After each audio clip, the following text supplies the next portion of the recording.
Halo, assalamualaikum warahmatullahi wabarakatuh. Jumpa lagi dengan saya Kurniawan Saputra. Nah, di sini saya akan menceritakan beberapa hal yang membuat banyak sekali usaha rental alat camping di Indonesia mungkin secara umum ya, khususnya di tempat saya yang tutup.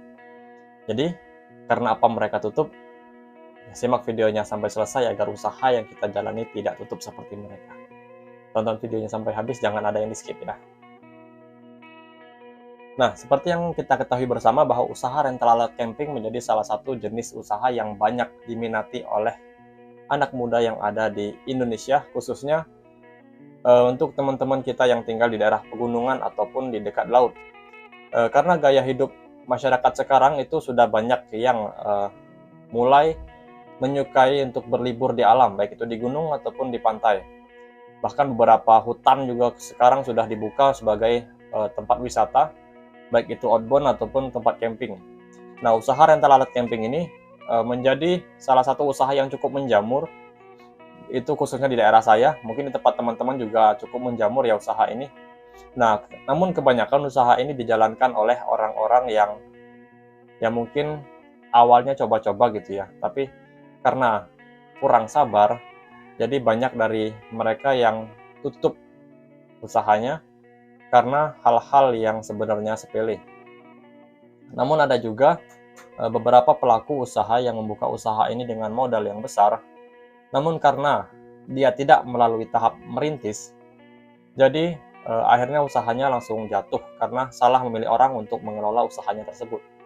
Nah, sekarang saya ingin membahas beberapa hal yang mungkin bisa kita pikirkan bersama, khususnya untuk teman-teman yang baru ingin memulai usaha ini. Coba pikirkan lagi beberapa hal yang ingin saya sampaikan agar nantinya usaha yang teman-teman jalan itu bisa terus berjalan dan tidak tutup di tengah jalan gitu ya.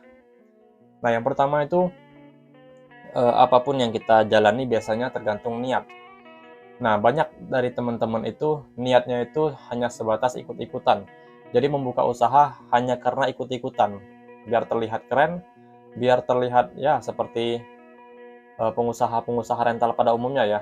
Mereka sudah bisa bikin brand sendiri, mereka dengan hebatnya langsung promosi dengan menggunakan brand mereka sendiri, padahal eh, mereka sebenarnya belum siap untuk eh, terjun langsung di dunia rental alat camping.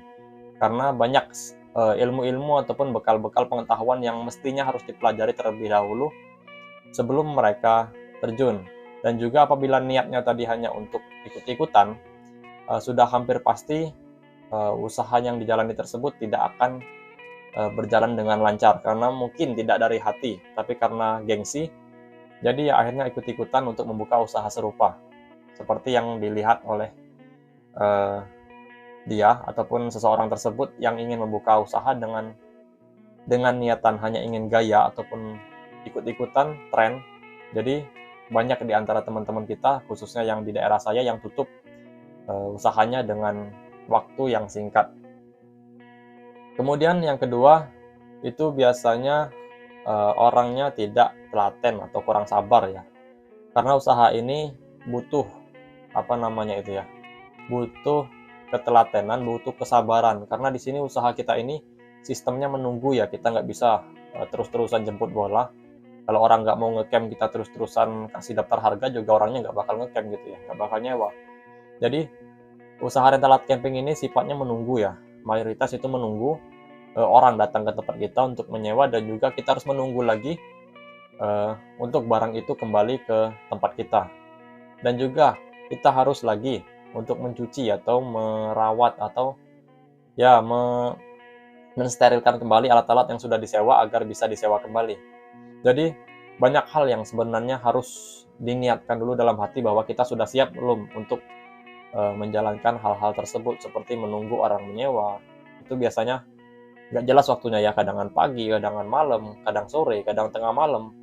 Jadi kalau kita usahanya di rumah itu suatu keuntungan dengan catatan kita harus standby di rumah full kalau bisa 24 jam. Walaupun keluar itu jangan lama-lama ya, jangan jangan keseringan nongkrong sama teman-teman agar orang yang menyewa itu kapanpun dia butuh itu bisa ketemu sama kita dan bisa menyewa peralatan yang kita sewakan. Jadi kita harus standby dan juga harus bersabar dengan jenis usaha yang kita jalani, karena usaha kita ini bukan usaha yang sifatnya terlalu jemput bola, itu lebih dominan ke menunggu ya. Jadi kita harus banyak bersabar. Yang kedua, skill. Sebenarnya usaha ini nggak perlu banyak skill ya.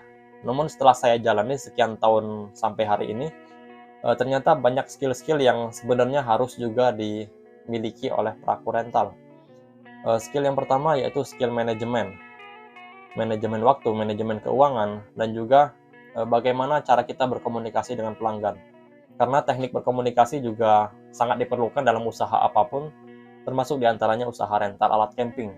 Jadi, usaha yang kita jalani, bagaimana menarik pelanggan itu ya juga tergantung dengan cara kita berkomunikasi dengan pelanggan.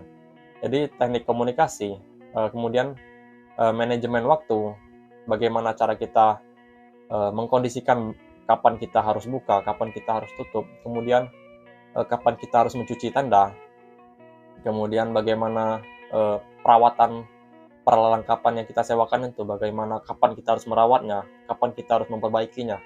Kemudian kita juga harus memiliki skill-skill lain yang mungkin selama ini nggak dipandang dengan serius ya sama teman-teman yang buka usaha rental.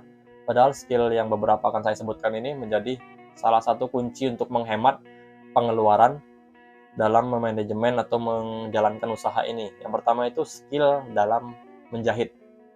Karena perlengkapan alat camping itu ya sedikit banyak pasti ada yang namanya jahitannya lepas. Ada juga yang namanya resletingnya rusak. Kemudian ada juga yang mungkin agak robek-robek gitu ya, mungkin tas tendanya robek ataupun sleeping bag-nya ada yang robek gitu ya. Jadi perlu perawatan dengan cara dijahit. Jadi skill menjahit itu menjadi salah satu poin plus untuk kita membuka usaha rental alat camping. Karena apabila kita nggak mempunyai skill untuk menjahit tersebut, apabila kita harus ngupah gitu ya dengan tukang jahit, kemungkinan kita butuh dana yang lebih untuk perawatan. Jadi kalau kita misalkan bisa menjahit sendiri, mungkin pengeluaran yang kita keluarkan bisa lebih hemat. Nah, kemudian